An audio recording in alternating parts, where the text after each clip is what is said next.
Welcome to Immigrants Unplugged. I'm Saul Gomez. Today, we had the honor of sharing the incredible story of Angela Trif, a Romanian-born chartered professional accountant whose life journey is filled with resilient, hard work, and an inspiring dedication to her community. Angela grew up in Romania under the challenges of communism, where scarcity and long lines for food were a daily reality. Despite those hardships, she dreamed of a better life and ultimately made her way to Canada, where she's built an extraordinary career. As accounting manager for Alberta Recycling Management Authority, Angela helped establish North America's first electronics recycling program.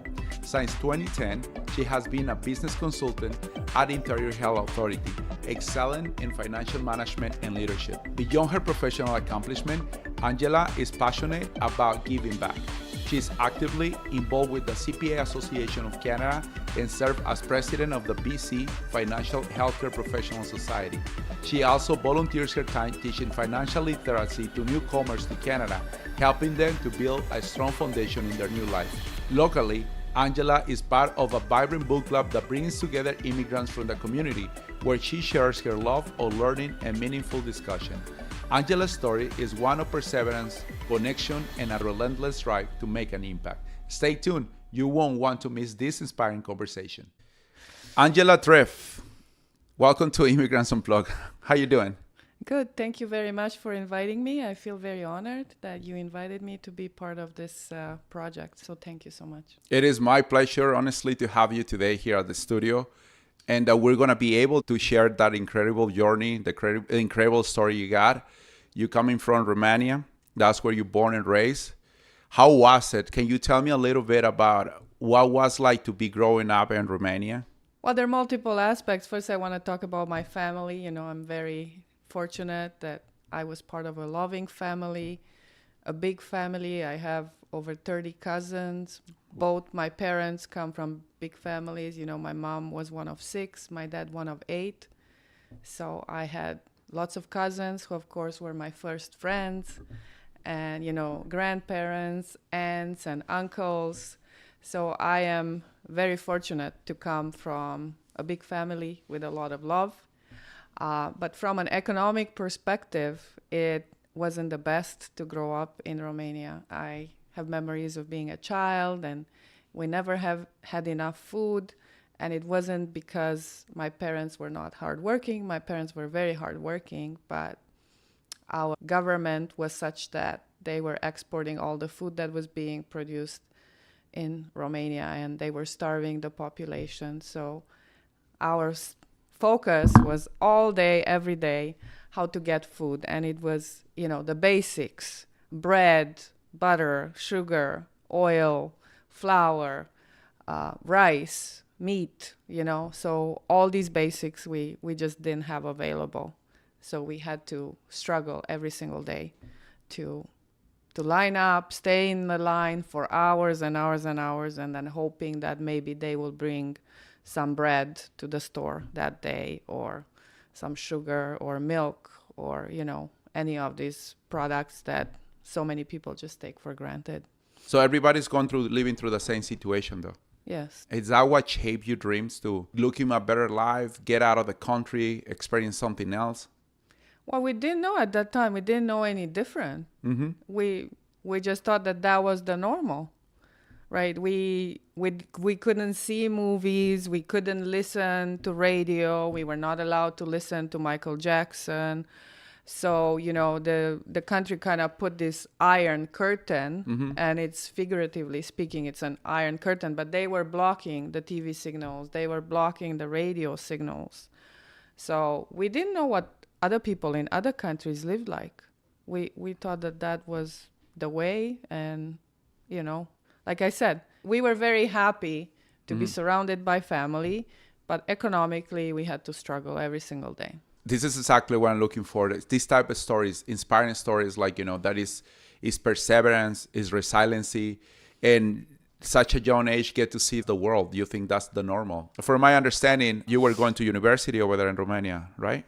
Yeah, well, the moment that I made the decision, and the moment that changed was that when I was 17. I've never seen a computer in my life. Things were a little bit behind in Romania. So I see this computer, and we thought the computer knows everything. And this computer had a horoscope program on it. And the first question in the horoscope was, were you born in Canada or USA? And when I told the horoscope that I was born in Romania, the horoscope said, your life is going to be doomed for gloom. And I was, like this impressionable teenager that believed this computer knows everything. It's like an oracle. And it had a profound impact on me. It just had a profound impact on me. And I said, well, I cannot change where I was born. I wanted to see, well, what if I tell this horoscope that, yes, I was born in Canada or USA? And sure enough, when I went on that side, my life was going to be super good. I don't know why, but this horoscope had a big impact on me. So that was the moment I decided that my children will be born in one of those two countries. And the sole reason was that horoscope. So that's when I started telling everyone, I don't know how, I don't know when, but I'm going to move. That story struck me to my head. I know you told me that before, but it's still like, how that pretty much is spark to make the dream come true. Like actually to get the brave and say like, whatever, no matter what it takes, I need to get out of here. But at 17 years old, like you say, you will tell everyone. How's that? How do you tell everyone? You tell your mother, you tell your friends. What do they think when you're saying this? Well, it was impossible because number one, we didn't have passports. We were not allowed to have passports. Mm-hmm. So we could not go out of the country. And again, this was part of the plan to keep us, like this and not know what is it like outside of the country. Number two, we didn't have money. To come to Canada, you need to buy a ticket. Back then, the tickets were a lot more expensive than they are today. And even today, several $1,000s, right? My parents combined were making $1,000 a year. Oh. Then number three, to come to these countries, you need a visa. To get a visa, you need to know someone that lives in these countries, that sends an invitation, that agrees to cover all your expenses while you're here, like the medical expenses, the insurance, of course, the travel expenses. So there were so many things that were absolutely impossible. No passport, no money, no visa, not knowing anyone. Okay, you're coming to Canada, but then what? Right? Like, how are you going to pay for your hotel? How are you going to pay for your food? So there's all these things. So everybody was telling me that I'm crazy. My friends were bullying me, saying Angela has these crazy ideas. My parents said in a very loving way, stop thinking about it because it will never happen. It's not possible. It's just simply not possible.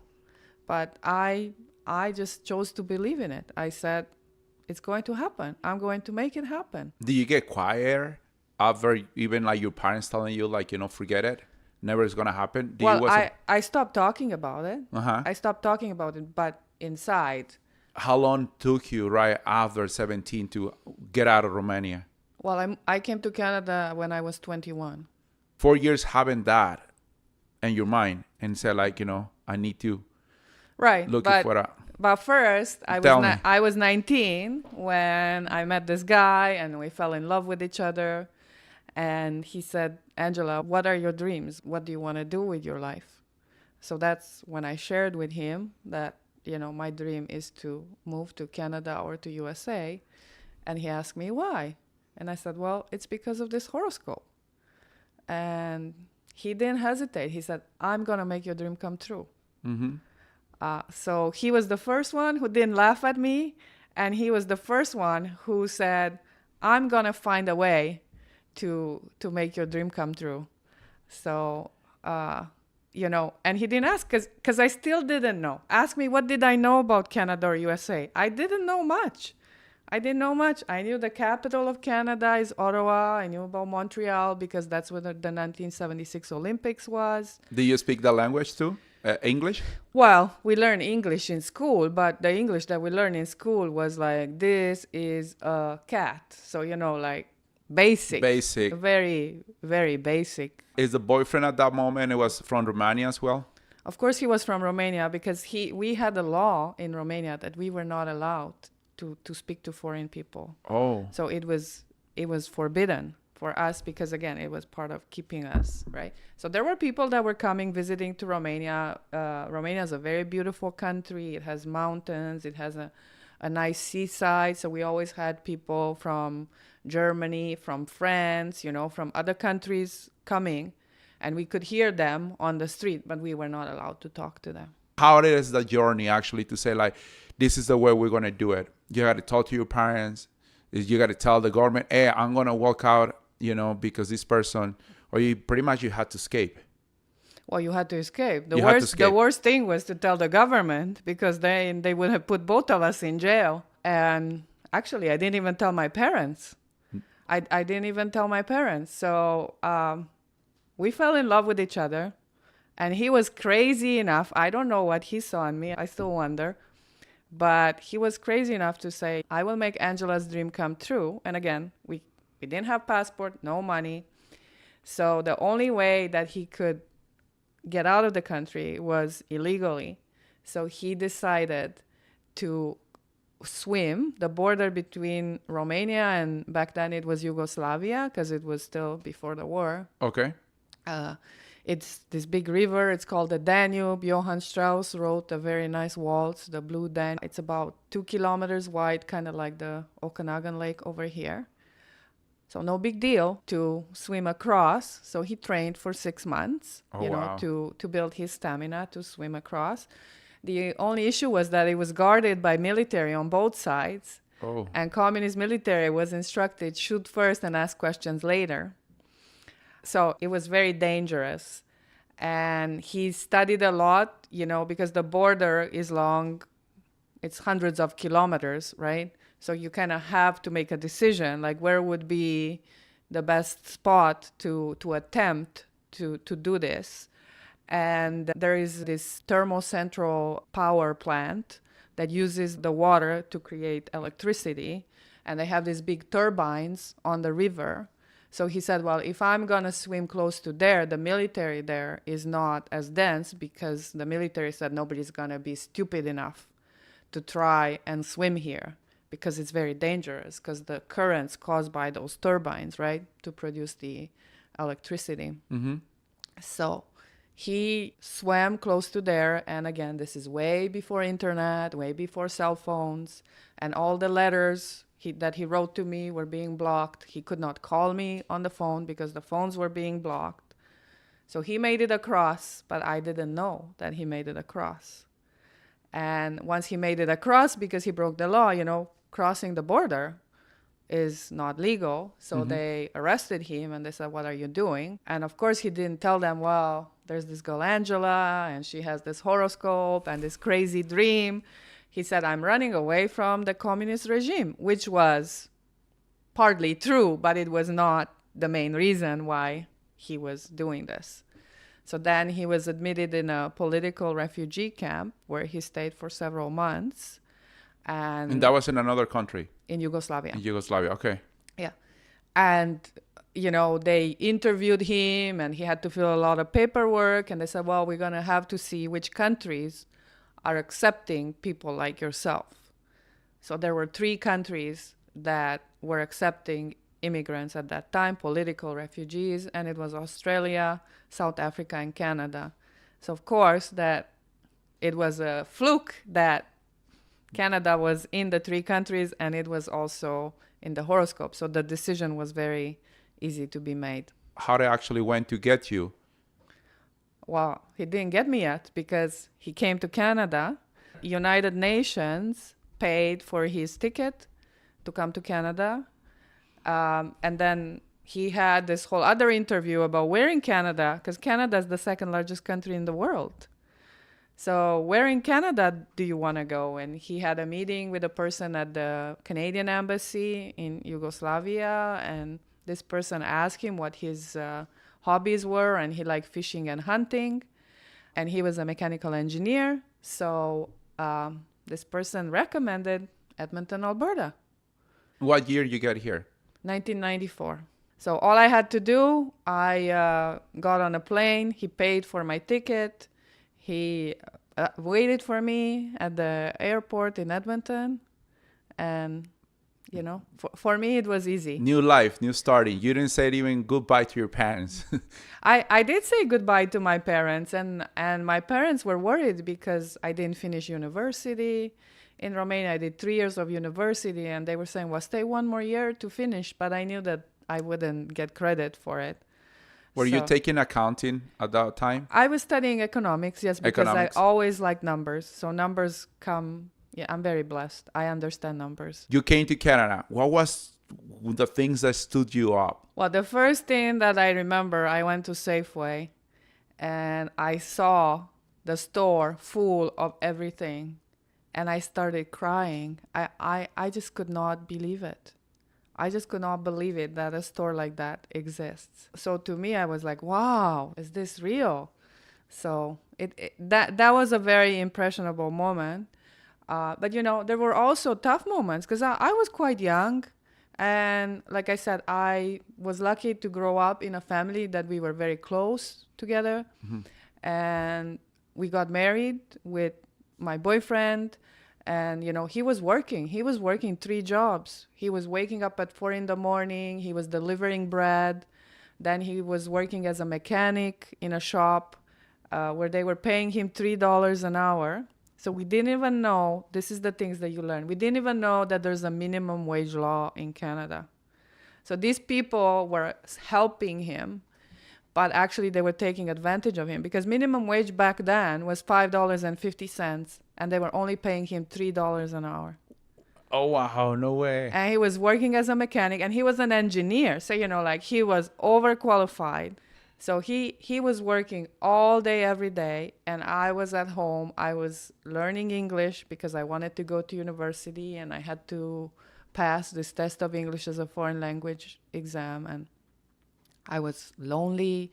I was missing my family, phoning them back then. I remember it was like $3.50 a minute. So I could call once a month and only for 10 minutes because it was super expensive. We couldn't afford it, right? So, you know, there is this mix of emotions because, yes, it's very good. You know, there's a lot of abundance here. It's a very, very good country. But at the same time, it's a very cold country and it could get very lonely. I am an extrovert. And I mentioned to you that I was used to growing up with my cousin, like any time of the day. If I wanted to talk to someone, I would just walk next door. My cousins were living next door. Were you able to find any community, any other people that comes from Romania in Edmonton at that time?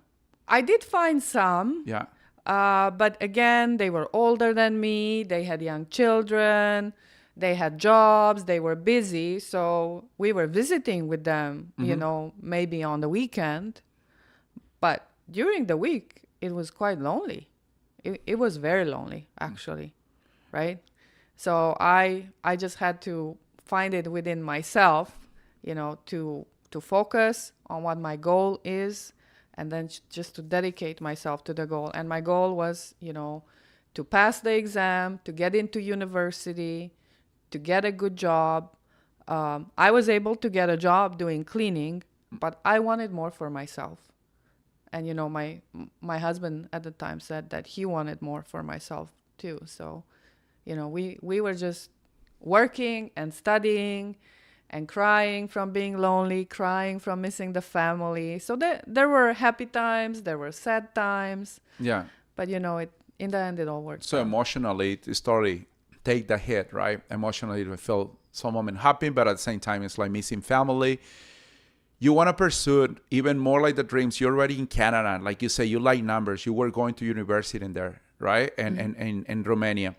When you decide, say, I want to do accounting, when actually I don't know if you can walk me combine it, like, you know, you became a mother first and then you went to university, or you were going through university when you became pregnant? No, my son was 4 months old when I started university. Okay. So this is how it worked for me. So I studied, I passed that test of English as a foreign language. I got the score that they needed me to get, and then I started applying to colleges and universities in Edmonton. And another reason Edmonton is good is because there are a lot of options, for getting educated. So in the meantime, while I'm doing this, I got pregnant. So then my son was born in April, and I got accepted to start university in September. So he was 4 months old when I started university. And I was able to bring my mom to help me, with raising him. And basically, I could not have gone to university without my mom, because my mom was cooking, cleaning, taking care of my son. I was going to university, studying. Then I would come home, play with my son for a couple hours, put him to bed, and then study all night, go to school the next day, and then take it in all from the beginning. But like I said, my mom was really a lifesaver. What kept you motivated during those challenging times? Because I wanted a better life. I knew what it was like when I was making minimum wage, $5.50 an hour. And then when I went to the store, I had to have the calculator to see what I can afford to buy. And I said, well, this is not how I want to live for the rest of my life. I want my son, now that he's born in Canada, like this horoscope said, I want him to have a good life. I want to afford to go on vacation with him. I want to take him to Disneyland. I want to buy a house. I want to, do all these things. And I knew that if I wanted to go up, I had to educate myself so that I can get a better job, so that I can do more things. You are a mother already. You're going through school, and I know you got another kid. You got a daughter, so you got 2 kids. Going to school was very hard. I mean, I passed the test of English as a foreign language, and I got a good score. But when I went to school the first day, and the teachers were talking and talking and talking, and all I'm hearing was this tra-la-la-la-la-la-la, I was like, what is going on? It was very difficult.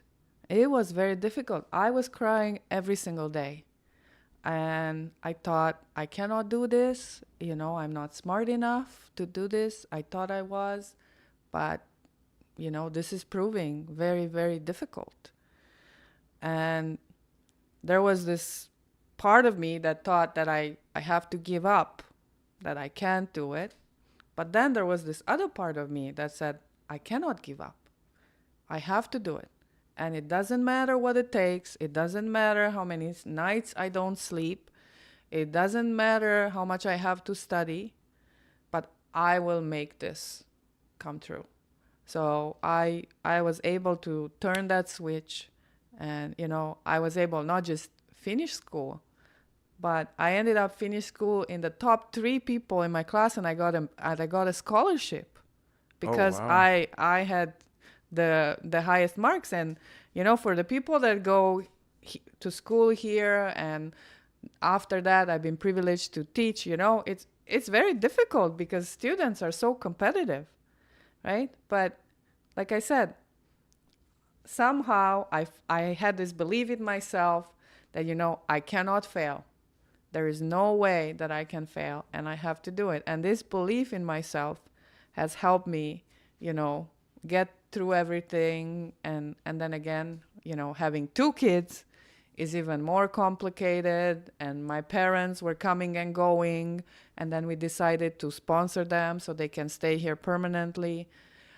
So we were paying for all their tickets to go back and forth, and it was always a struggle. So I finished university, which is 4 years. Then I had to get a job, and for any immigrant, it's so difficult because we don't have Canadian experience. That's right. And that's the first thing that you have to prove. So now I have this education, but I didn't have the Canadian experience. And again, I was lucky in Edmonton. There was this company that hired me, and I had a really good boss. I have very fond memories of it. Was a family-owned business.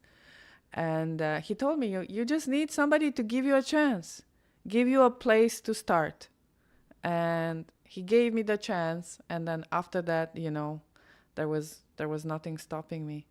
because I was able to get progressively jobs that had more responsibility, and then to get my designation, my accounting designation, because I'm a chartered accountant. You have to have managerial experience, and it has to be for 2 years.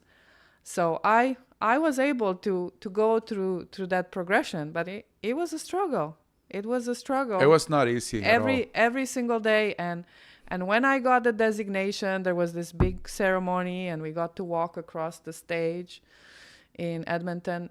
My son was 6 years old, and when I crossed the stage, he yelled in the audience. This is Winspear Center. It's kind of like the symphony venue for Edmonton Orchestra.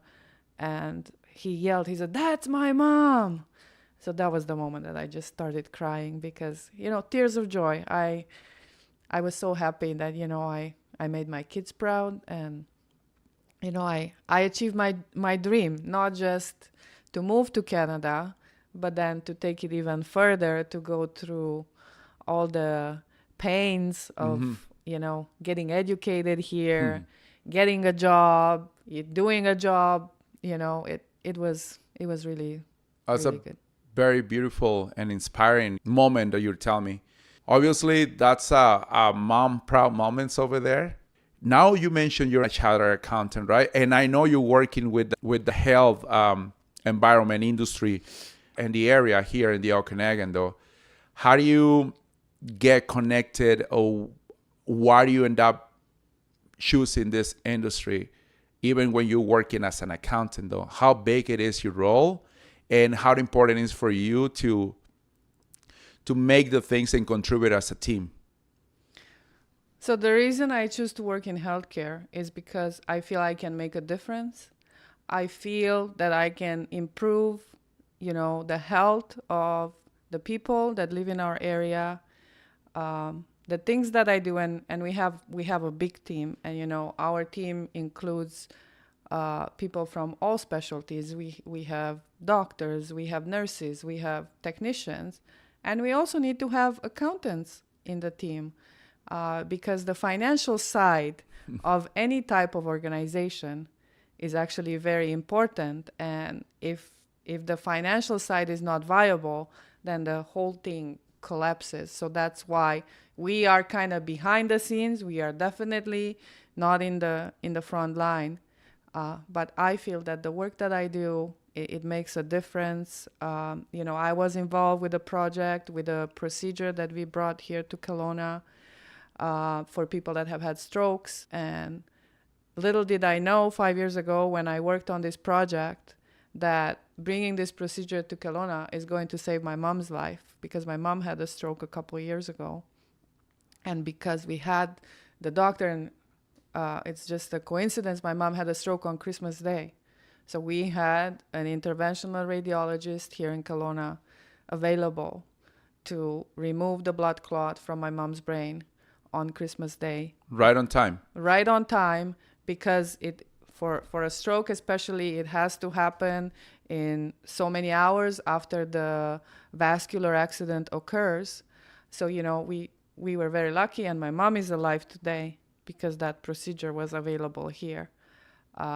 So I was a small part of the team that made it possible, but, it gives me great satisfaction, and I am very passionate about making a difference in people's life and in their health, because I think that health is one of the most important things for all of us. You like to help others, but also you're part of the book club.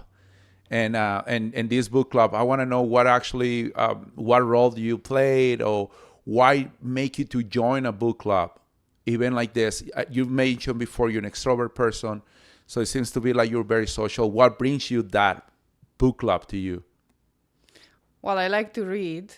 One thing? That is the first thing. I really like to read. And with this one friend, we've talked about, hey, why don't we do a book club? And for the longest time, it was just 3 people showing up for the book club. But now it's been a couple of years, and it's becoming more and more successful. And it's really good camaraderie. It's really good friendship. And the fun part is that we are from all over the world. We all come from different countries. We all have different backgrounds. We're all immigrants. We're all immigrants. And there was this book that we hosted, and it's a Canadian author. He happens to live in Kelowna. Oh. And his book was listed on the New York bestsellers list. So I contacted him on Twitter or X, whatever it's called now. And I said, we are a group of immigrant women and we're reading your book and we would like to invite you to come to our book club. And he was more than happy. He was not scared about meeting all these immigrant women. And like I said, there's so many countries. We haven't counted, but we have, I think, like 15 countries in this book club, and we are accepting more members. Anybody else that wants to come, we do have one guy so far. So it's not just for women. It's for guys too. It's inclusive for everyone. It's inclusive for everyone, yeah. Yeah, it's definitely a great tapestry, and we all have different tastes. And what we like is that, the people choose books that I would normally choose, and they put me completely outside of my comfort zone. And it's actually, I'm a curious person. So I think another reason for why I chose, to become an immigrant, to move to a different country. Now I lived here for 30 years. I've always been curious, and I don't think I will ever stop being curious in my life. So, we read books by Japanese authors, and we read different genres of books, like science fiction and mystery and biography and historical fiction. It's actually really good to learn and to always stay curious. And like you said, this is what brings us together. This is what connects us. This is what enriches our life, because my life is so much better by connecting with all these ladies in the book club. I just enjoy it so much more. Now, Angela, looking your life, back in your life from Romania to where you are now, what is one of the most surprising part of this journey? What's surprising is that I didn't give up. I definitely felt like giving up many, many times. If you look at where I was and where I am now, for some people it looks like a straight line. It was definitely a lot of ups and downs, peaks and valleys, and a lot of tests that I had to pass. But looking back, I'm very grateful. I am very grateful for all the experiences that I had.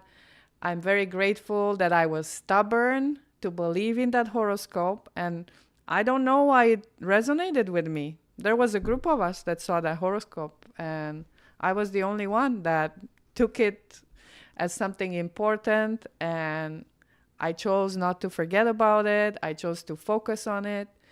I chose to believe in myself, to believe that it is possible. And I do believe in the law of attraction. So I do believe that I attracted, the right people at the right time, because it definitely takes a whole community to make things happen. Thank you for sharing this inspiring journey and, emotionally coming out and say the humble side too, like, to be grateful all the time. And you got the most important things. You got love. You got your parents. Mm-hmm. You got your kids here with you, seeing them growing up. And that's great. Before you just wrap up, Angela, I always ask my guests, what is Canada means for you? To me, Canada is the greatest country. Canada was the country where I could make my dream come true. I was able to raise my children. I was able to get educated. I was able to get a job that I'm passionate about. I was able to make a difference, and I am able to continue to make a difference in other people's lives. So from where I'm sitting, Canada is the best country for me. Well, thank you for that. Beautiful words about this amazing country where is our home. Is there anything else you want to add here just before to say goodbye? Well, once again, I want to thank you. I'm very honored to be part of this. It's been a fantastic experience, so I want to thank you very much for considering me. Thank you for opening the doors to me and to the audience here, and looking forward, like they get connected more with this type of stories as an immigrant, which is like, that's the main point for Immigrants Unplugged. And we're able to make it stronger these people who's going in struggles right now, who's probably living the same type of situation. It is an honor, honestly, to having you and tell us about this inspiring journey and story, though. My name is Saul Gomez. My guest today, Angela Trif. This is Immigrants Unplugged, and we see you in the next episode. Thank you.